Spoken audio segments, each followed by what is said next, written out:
You can't be serious, man. You cannot be serious! Before I introduce the person that we're actually going to speak to, interview, he arrived with one of the Bulldogs, the Western Bulldog stars, Cody Weightman. And Cody's got 2 minutes to speak to us before the Uber picks him up to take him out to his residence. So, Cody, welcome to You Cannot Be Serious. Now, just a veteran of 60-odd games with the Bulldogs, are you? Well, how many games have you played? Yeah, something like that. Yeah, something like that. Yeah. Now, just give us a quick rundown on what's happened and where you are, and because the Bulldogs fans will be wanting to know. Speak into the microphone, Cody, please. I'm on my way home. From where? From the McGuire's house. I've been cared for very well after surgery on Monday, so I've stayed last night at the McGuire's and had breakfast made for me, lunch made for me, dinner made for me, and don't tell me Ed made lunch. Nah, didn't do anything. No, yeah, I'm going to say yeah. Don't be silly, Sam. Yeah, and don't speak, please. We haven't introduced you because this is a surprise. Now surgery. What did they do? So I had Greg Hoy go in and fix me up. My elbow obviously dislocated one too many times, so. Many times? Yeah, 3 times in the end, so I had to fix it up, and hopefully that doesn't happen again. It's not a great feeling. In 60 games, you've dislocated your elbow 3 times? Yeah. Greg's just replaced my shoulder. Yeah, right. Had a shoulder replacement. I've put a new wing on his beach house with all the surgeries done for me. Did he say, is this likely to keep happening, Cody? Now, hopefully not. But no, hopefully not. But yeah, no, it's we're backing him in. I think it's all fixed up now. So rehab it right and get back in a few weeks. You didn't get it from whacking someone. How did you do it? You're falling on it. Yeah, just like put my arm down a brace and put it the wrong way. Well, it's exciting, isn't it, Ivan? This is Ivan. This is a bonus. We haven't introduced the real man, not the real man. He's the real man. No, he's not the real man. He's the man that we are going to interview in a minute. But that's fantastic. So has the Uber man arrived yet? He got 390 metres. So, all right. So does the coach require you to go to the or is he giving you time off to recuperate? You're not on meds, are you? Yeah, I'm on meds. Are you? I feel great. So Endone or OxyContin or what was it called? Tramadol. Yeah, Tramadol. You know it, Ivan, do you? Oh, I do. Yeah. All right. Well, you wouldn't have a couple of spare boxes, would you? Yeah, I could Just leave with us. Yeah. Anyhow, Cody, fantastic. You're not. Did I play against Dale Weightman? Maybe he was a bit after me. Are you anything to do with Dale Weightman? We don't think so. I've never proven it, but I do get nicknamed the Flea. So. Do you? Yeah, that's what I go by now. Fantastic. Well, anyhow, thanks for having a quick chat to us. Yeah, no, don't fall over and do the other arm. No. You got your bag and kit and everything? Yep, all sorted. Righto, and your shoes are undone. So it's my pants. Oh, it's your pants. All right, well done. Thank you, Cody. All the best, mate. Catch you later. Righto. Thank you. All the best. Right. Well, there we are. What a star. Well, what a star. 3 times dislocated. All right, now. Just reorganising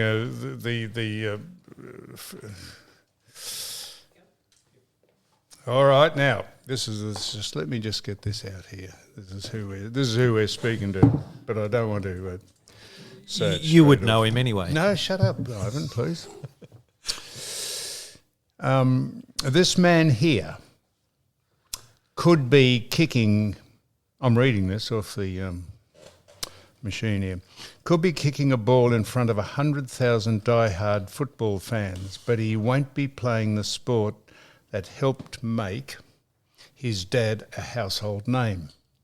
So we're teasing who we're speaking to.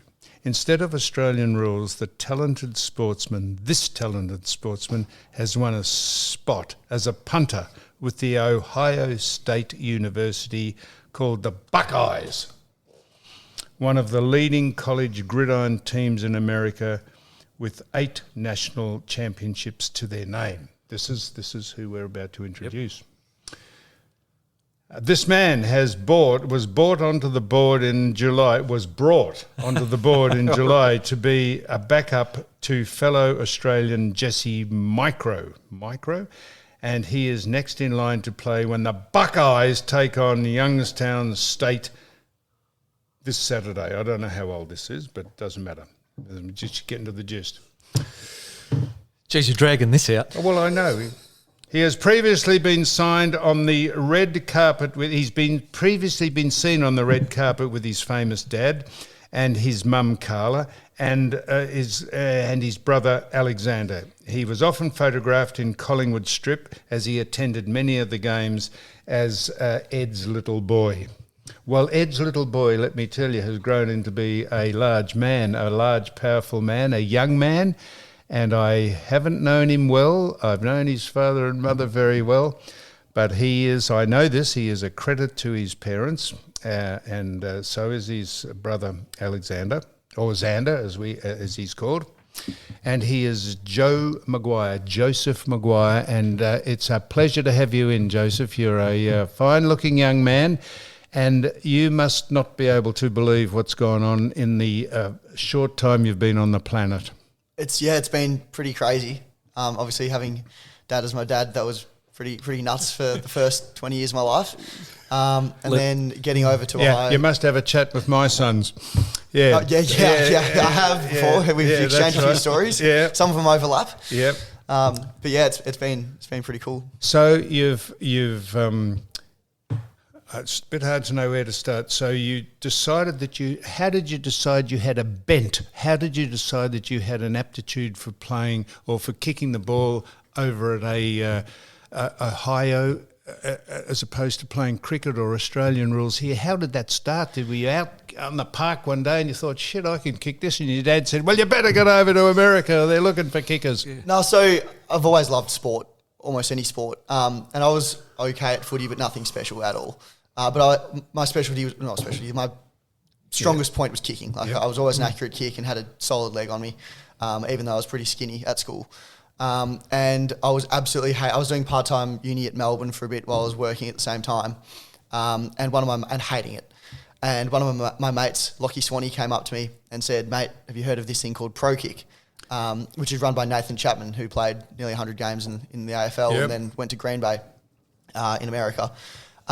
Didn't know too much about it, did a bit of research. Turns out Dad knows him, sent him a text and said, hey mate, can you tell me a little bit more about this? Is there anyone your dad doesn't know? Actually, yeah, I don't think so. Even over there. Actually, a little side story actually. I was in New York in 2019 doing an internship with a mate, and we went to like one of the big Australian pubs there. Yep. Just to watch a game of footy or something like that. Anyway, we walk in there, sit down at the booth, and I look up, and Dad's head is just looking down at me. I just couldn't believe it. I'm in New York. I'm 18, thinking this is unreal. Like, you know, get away from the family. You know, I'm Joe over here, and I look up, and Dad's just looking down at me. Fantastic. Which, we got a few free Coca-Colas out of it back then. I was 18 at the time, so. Yeah, that's right. What's the drinking age over there? It's 21. 21, yeah, okay, yeah, it is 21. All right. Anyway, so to continue the story, I went down to a ground in Glen Iris and did a tryout with Nathan Chapman. And he sort of went, yeah, there's enough here to work with. Got a fair bit of development to go, but, you know. And then I became part of ProKick. They trained 3 times a week, and I was doing 4 to 5 gym sessions a week with a guy called Dave Chinavai. I'm not sure if you remember, Sam, but when I was a bit younger, I was skin and bone. Like, there was nothing of me. Yeah, no, I remember you as a youth. Yep. Well, that's so you wouldn't want to be any bigger when you were a youth. So you just grow into it all. For sure. And then through ProKick and then Dave Junivai at Conquest Fitness, they got me sort of a lot bigger and stronger. My kicking developed, and then one day, probably would have been around May last year, Chappie came to me and said, "Look, there's a school that sort of wants someone that can do what you can do, which is Aussie style kicking, and not too bad at spirals, so torpedoes." Then he said, "Mate, it's a higher state, and you know, hard sort of skip to beat because it's a big school, it's a big deal in the college football world." And then went over and saw them and ended up there, and I think I landed January 30, and our first game was a month later. So Joe, it's as I understand it, it's not that necessary to be big and powerful if you're just a kicker, or is that not right? You still can cop the brunt of someone who charges at you if you haven't got rid of the ball in time, or have I got that all wrong? No, so you don't necessarily need to be, but it definitely helps. Obviously, you would have seen a few fake punts. I wouldn't want to be a skinnier guy doing a fake punt because you can get hit pretty hard. Like A fake punt being? So when it looks like you're going to punt the ball and then you decide to run instead or throw the ball or something like that. And then you get sacked. Yeah, essentially. Yes. Hopefully you don't. Yeah, but, no. The guy that I was backing up last year, Jesse Mirko, he actually did that and he went for a run, got a 20-yard gain and just got cleaned up on the sideline. Yeah. Which was an illegal hit too, but luckily he's a pretty big guy, 6'4", 100 and something kilos. And that is tough physically. I know our game here is they're clamping down on the violence here or the untoward violence, but it's still very carefully monitored over there. But it is tough, no matter what you say. They're big, strong people who run hard at you and are 100%. asked to run hard at you. Yeah, they hit you every time 100%. Like the force that they hit with is insane. And actually the first time I ever punted, one of the most sort of interesting things that I wasn't used to was just the sound of the offense and defense just colliding. It sounds like a car crash. Like they're massive, and the pads and helmets obviously add to that. But they're just these guys. I mean, we've got one kid who's still 17. He's 6'4", about 96, 97 kilos, and just one of the fastest people I've ever seen. He's just the athleticism is just off the planet. Yeah, off the planet. How tall are you? So I'm 6'2". 6'2". What would you weigh? About 95 kilos. Now, how would you fit in the among your teammates, or do they have special sort of physiques for particular roles? Yes. Yeah, they definitely are special do? physiques. Okay. So an offensive lineman, for example, so they're the big guys that sort of block the quarterback. Yep. They're Never probably, touch the football. They never touch the football.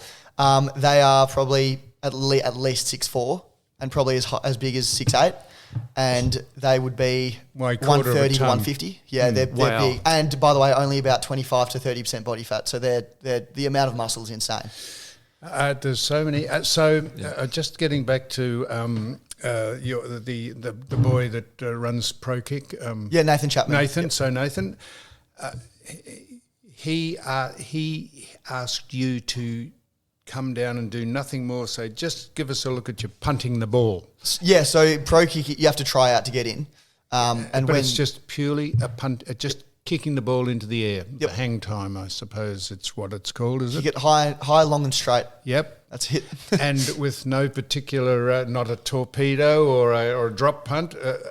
It has changed a little what the dynamic of the Australian people who've gone over. They've changed the dynamic, have they not, a bit of what it was considered standard procedure over there. Now they're mesmerised by what Aussie players going over there can do about check side punting and kicking it high and low and doing. It's changed, hasn't it? Oh, 100%. So the traditional style is basically a torpedo, just get it high and long. Yep. And what the Australians came over and started doing around 2010, 2011 was instead of catching the ball and kicking it, we'd catch it and run sideways, sort of like just kicking around the body. Yep. And what that does is it creates artificial hang time, which allows they're called gunners, but like the guys on your team To feed time back. to get down the field, so that by the time the opposition returner catches the ball, your guys are standing there and they can't return it. So that was unheard of, that before the Australians took that procedure over there, wasn't it? They used to just get it and kick it, and now the fact that you've have an Aussie rules background and that's sort of standard over here, it became second nature. They mesmerised. They were absolutely fascinated by it, weren't they? The people who run the game over there. Yeah, they were back in the day, but now there's so many of us over there that it's become pretty standard. And the Americans have even tried to start learning how to do it too. But naturally, I always say to my mates, because they say, "Why are Australians so good?" If you sort of think about it a little bit, when we 3 years old till forever, we go and have a kick at the park with our mates. That's what we do. We kick for hours on end. Yep. For them, they throw a baseball, throw a basketball, throw a football. So they don't have that 15, 20 years of just kicking that we do. So it's second nature to us. Whereas for them, their punters and kickers they either transition from other sports or they develop that training sort of age 14, 15, generally speaking.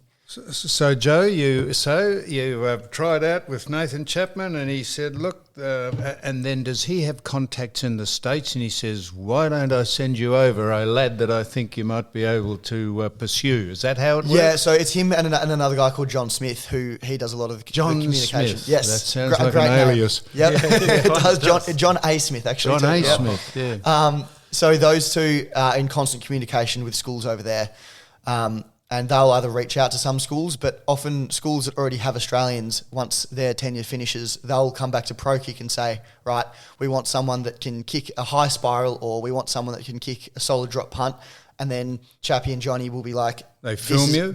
Send lots of film, yeah, FaceTime sometimes. Yeah. And they will just be like, these are the 4 guys that can do what you said. Tell us which one you think you want, and then hopefully...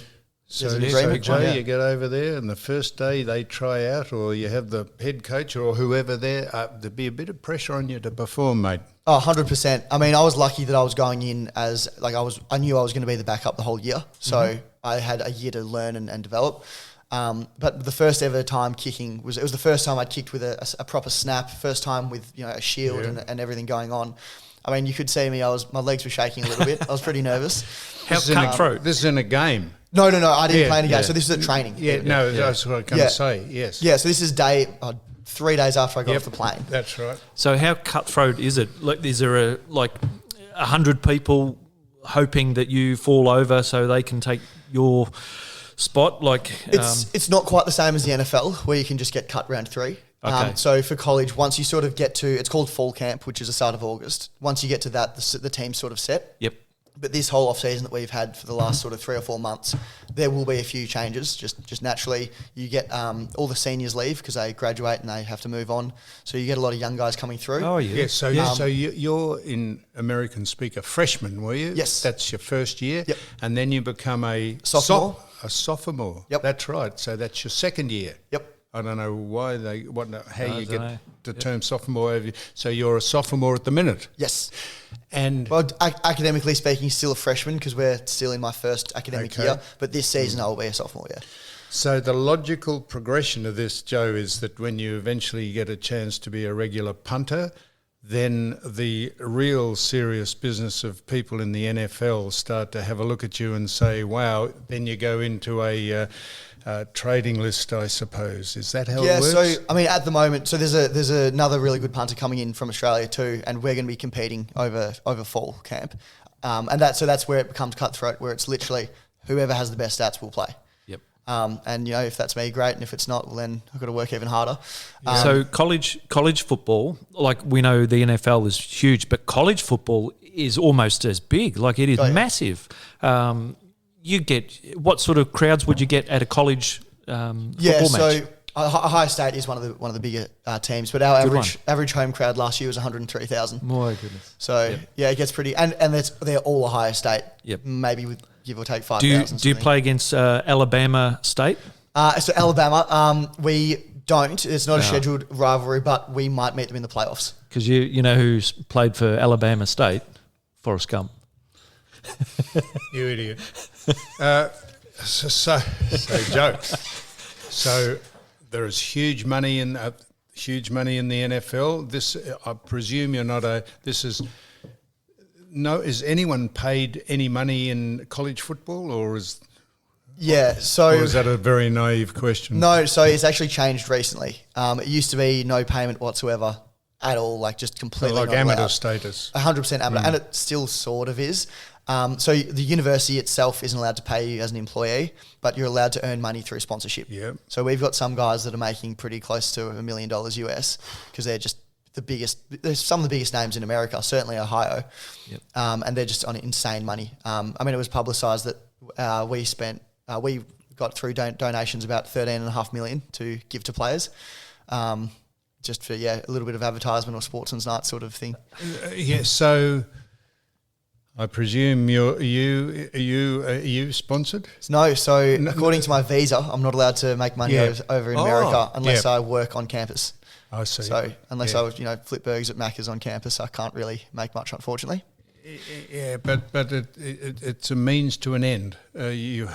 Hopefully, isn't it? Your aim, I presume, is to do your studies and not be a sophomore. I don't know what they call the third year, but your eventually is to go into the draft and be picked up by an NFL player as a punter, Darren Berry was he? Was it Darren? Yeah, Jordan Berry? No. Darren Bennett. Sorry, Darren Berry is the cricketer. Yeah. Jordan Berry also went over, another ProKick guy, and did that. Well, Bennett was the first, wasn't he? He was the first, yeah. Melbourne punter. Yep, absolutely. I mean, that would absolutely be the dream, but at the moment I'm just focused on getting the starting job at Ohio State. Of course. But so worst case scenario for me is, I'd leave with a degree and hopefully a master's as well. And then having played at Ohio State would be pretty good. But Yep. Sorry, you probably said this already, but what are you majoring in, or what's your? So I'm doing business and media in sport. So actually, loving it. It's sort of something I've done my whole life basically. You'd have some contacts, I would imagine. Yeah. So Joe, it's hard for us it's hard for us living in this little city at the bottom of the world here. The culture and the camaraderie of the players and the coaches and the city itself must be awe-inspiring. You must be treated like royalty. Like royalty, yeah. Yeah, we definitely are. It was a pretty funny thing. I mean, you come from Australia and most people don't know anything about college football. And, we enter our hotel for fall camp and there's just news crews everywhere as if it's Collingwood, to be honest. I mean, if we win on a Sunday, and I'll share the social media with you guys, but we get a feast. It's unbelievable. It's a buffet that you'd expect at the finest hotel anywhere around the world, like roast beef, roast chicken, anything you want. You can crab claw, scallops, like just everything, just because we win. So while you're there ostensibly to study, well, you're not probably there ostensibly to study. That's just the main aim is to play football. The apparel, do they have training camps? Do they have gym? How often do you train? What do they feed you? Do they have dietitians and people who oversee the whole of your life? Yeah, so we have all of that. Day one of going in there, they do this thing called a DEXA scan, where you lie down for 3 minutes and it scans your body and it can tell you down to like the body and muscle fat body fat percentage or muscle percentage of each limb basically. Yeah. Even your head, it tells you how fat your head is. Literally every single thing about you they know and they monitor. In terms of eating, our food budget is around about 8-9 million Aussie. So it's a lot of money, and we are really well fed. Breakfast, lunch, and dinner every day.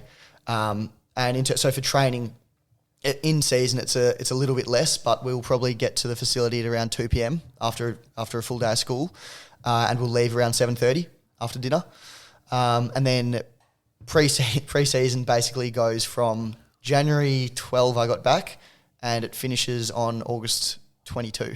So it's about 8 months of pre-season. So it's it's pretty intense. Pretty crazy. And we'll train 6 hours a day for that as well. A bit like being conscripted into the army. It's almost a regimented life of people physically training you. Do you have psychiatrists and shrinks that people try and get into the psyche of what makes sportsmen tick? They leave no stone unturned, I've got a feeling, Joe. Absolutely no stone unturned. We've got dietitians, sports psychologists, trainers, physios, doctors. If you want a chiropractor, they'll get one in. We've got a barber in our training facility that comes in a couple of times a week. He might need it. And do you have one-on-one sessions with people, do psychiatrists and shrinks and dietitians? Do you have one-on-one sessions, or is it generally a communal gathering that? It comes down to what you want. If you don't think you want to talk to a psychiatrist or shrink or anything, you don't have to. I think it's pretty beneficial for a lot of guys, especially the sports psychology. If players are having a rough patch or they're a bit out of form, it can be good to help them get a little bit better. And and your studies. You're not on a scholarship? I'm working towards it. But okay. So with the scholarship, do you have to keep the grades up, so to speak? Is that, or is that just the movies? So to be allowed to play, according to the NCAA, you need to have a 2.0 GPA, which is pretty low. It's not a high bar. I think it's around a C. average. Oh, yeah. So it's not too hard to maintain. Yep. All right, we'll cover that off. As long as you're passing and you're progressing through your degree, that's all that's required, really. So do you have a relationship with the head coach, or do you very rarely see him, his underlings, and he delegates his authority to how many different specialist coaches are there for all the positions and lines, or do you actually have a conversation with the head coach? So there's 10 position groups, and they've all got their own coaches and assistant coaches within that, and they're the ones that we'd be closest with. The head coach is sort of like the CEO essentially of all of it. Yeah. And we do see him a little bit. Obviously at training, he's, when I'm punting at training, he's 2 yards away. Like right away. Oh yeah. Is he? Yeah. And saying what and doing what? Oh, if it's not a good kick, he'll let you know about it, or he'll say, give us a bit more height, or like, are you trying to swing or not, sort of thing. Like if he's happy with it, he'll be like, yeah, that's good, do it again. And if you don't do it again, then he asks you why he couldn't do it again. And just how hard is it to actually kick the ball consistently how you want to do it, and moreover how they want you to do it? So he's actually surprisingly hard. It's a smaller ball. No, it's not surprising. I've seen the ball. I would reckon it'd be very hard. Yeah, so from catch to kick, you want to be 1.1 sort of seconds. Yep. So pretty fast, and it's got to be perfect. Like the ball angle has to be great, because if the nose is even slightly down, it's going to come out with a lower trajectory. Then the hang time's not enough. Yep. Then they catch the ball and return it, and that's a disaster. And by the way, you've got these 6'4" massive guys just running at you. 130 kilos coming straight at you. Exactly right. Yeah. Oh. So pardon this naive question, but when they get in the huddle and they snap the ball back and place it, are you the person that kicks that? No. So I'm the one that holds it though.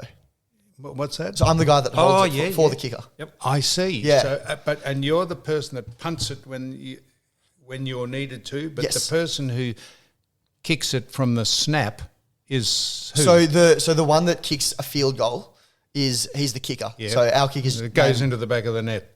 Essentially. Yep. So his name's Jaden Fielding. I think it's his 3rd year this year. And basically the snapper snaps it 8 yards to me. I catch it. It has to be on the exact spot.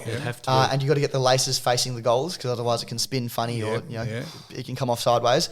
It's not the hardest job, but it is. But there's a bit to it. And then from the snap to when the ball's kicked is about 1.2 seconds as well. So that's fast. And is he just in the side to kick the snap goals? Is there nothing else? He does kickoffs as well after a touchdown. So, at the start of the play, they kick it into the end zone.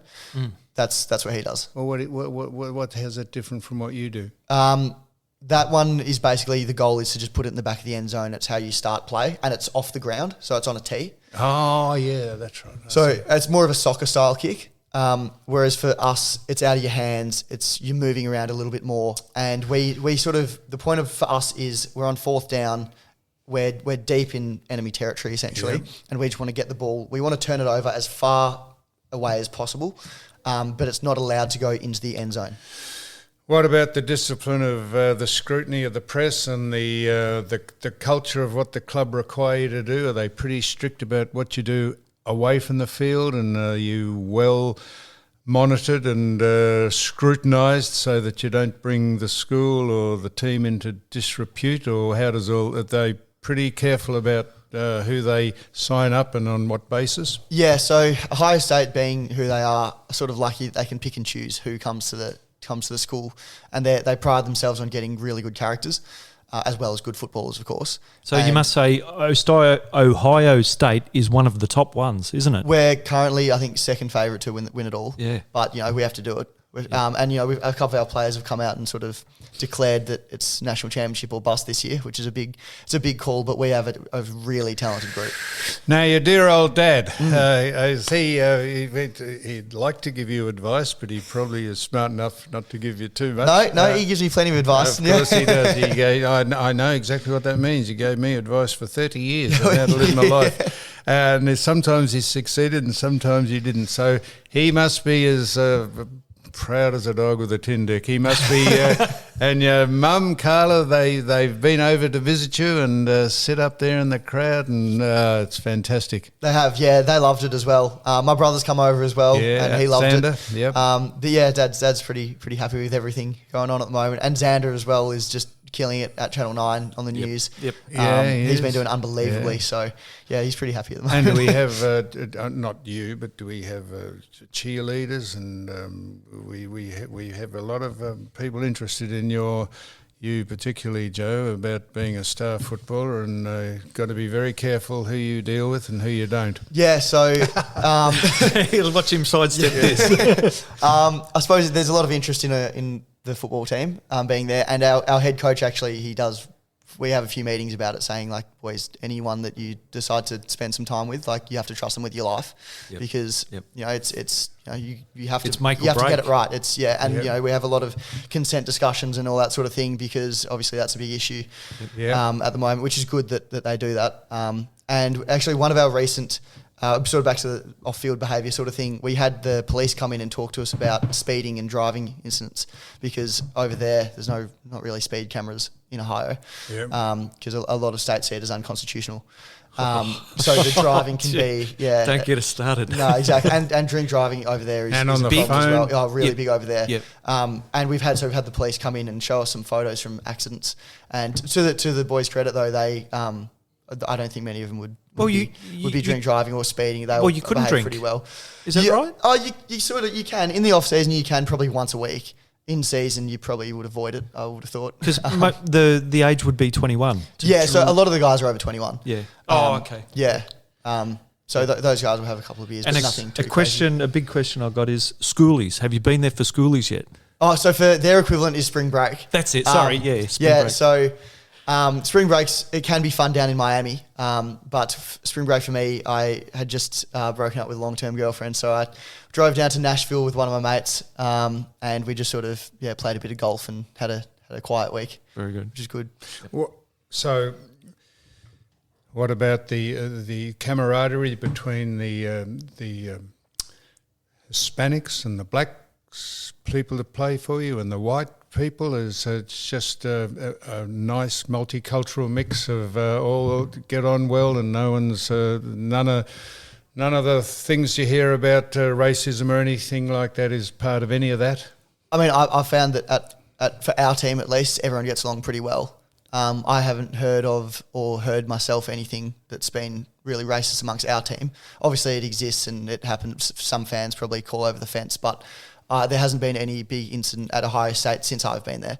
Obviously, it definitely happens, and the guys do get some pretty bad messages. No problems you integrating with all the people that you play with? No, it's actually really good. And being from Australia helps, because there's no Australians in Ohio really. There's a couple, but not really. So it's actually really interesting how much people want to learn about Australia and Australian culture, and then therefore I learn from those guys.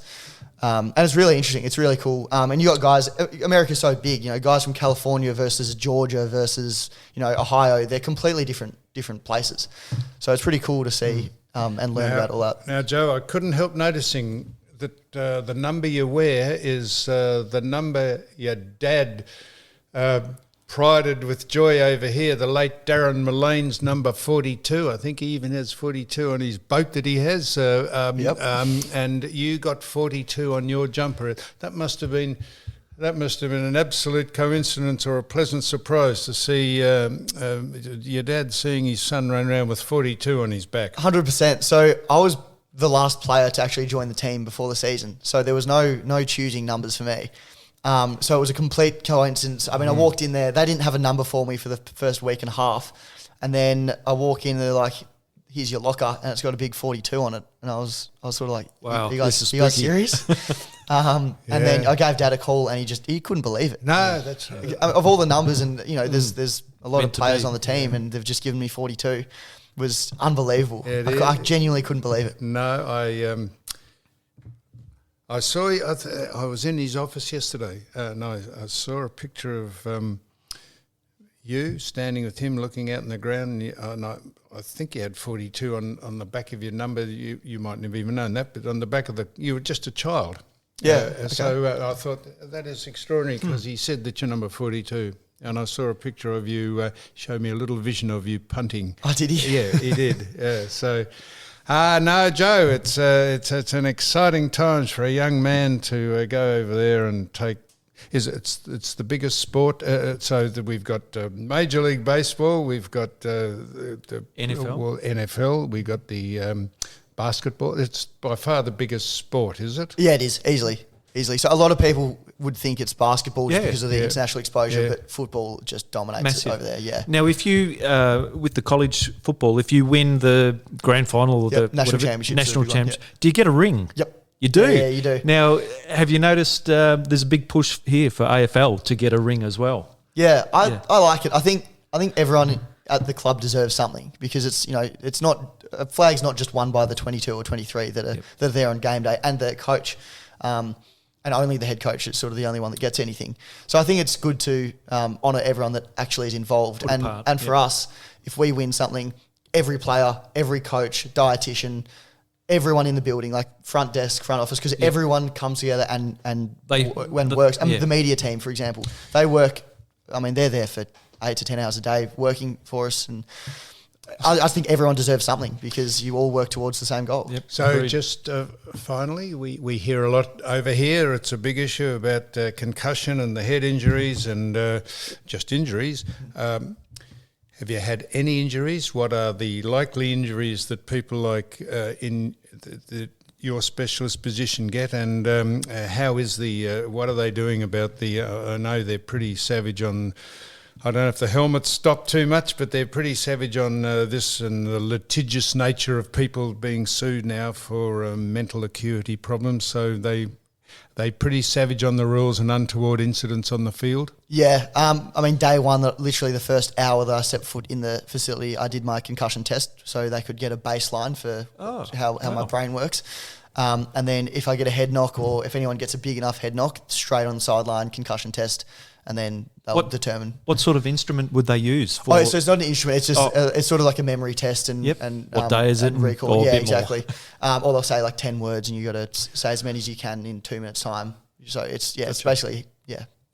So Sue Stanley here. We were discussing this in the previous segment with Tom Liberatore, who you might have heard of. Mm-hmm. He's had a couple of incidents, and Sue has a couple of eye boxes which people test their mental acuity with, and that's exactly what the basis of what you do, Sue, isn't it? We were discussing that earlier in the earlier segment. I actually think that the Green Bay Packers, they're actually investors in the iBox as well. So, and they test all their players through the iBox. Oh, okay. Well, yeah, I haven't seen that myself, but I haven't really had any issues with the concussion over there so far. So I'm sure they'd be using the best available things. But little bit of a shout out to a good family friend of ours, Alice Swanee. Lockie is her brother. She's actually been developing something at Melbourne Uni, which it's been in the news recently. A little detects a protein if you get concussed. So it detects a protein in your blood. It does it. Yeah. So it's good job to her. She's at Melbourne Uni and been killing it. So. I have no idea what that means. Okay, so if you get concussed, your brain releases a protein apparently into your blood system, and you can detect it within a couple of minutes, which could change the game. And she's developed this, has she? Yeah, with a team, but it's part of her PhD, and she's doing really well. Just had to give a little shout out to her. So well, Joe, this is extraordinary times, and to go over there, and the Australians have taken them by storm. You must feel absolutely not privileged. Anyone can do it if they got the talent, but it's extraordinary state of position that your life's in. It's pretty cool. Yeah, I'm enjoying it a lot. It's been fantastic. It's intense, but I love it. What else haven't we asked him, Ivan? Where do you stay? Do you stay on campus or do you live off campus? So normally people go into dorms, but I'm 23, so I thought I'm a little bit old for that. So I'm just living in an apartment just off campus. So. Very good. And do you drive? Drive. Yeah, I got a car. There's not great public transport in Columbus. So, all right. Yeah. And what are the cars like over there? What Mustangs? On the football team, unbelievable. They're all sponsored by some form of car or. Geez, I need a job over there. Yeah. Joe MaGuire, fantastic, son of Eddie. I would just like to say that, and brother of Xander, and son of Carla, of course. Doesn't happen unless Carla and Eddie get together. It just doesn't happen. So thank you so much for coming in. It's fascinating stuff, mate, and we'll watch number 42 for the Buckeyes. See how he goes, and we'll follow your career with interest. Awesome. Thank you, guys. Thanks, mate. All the best.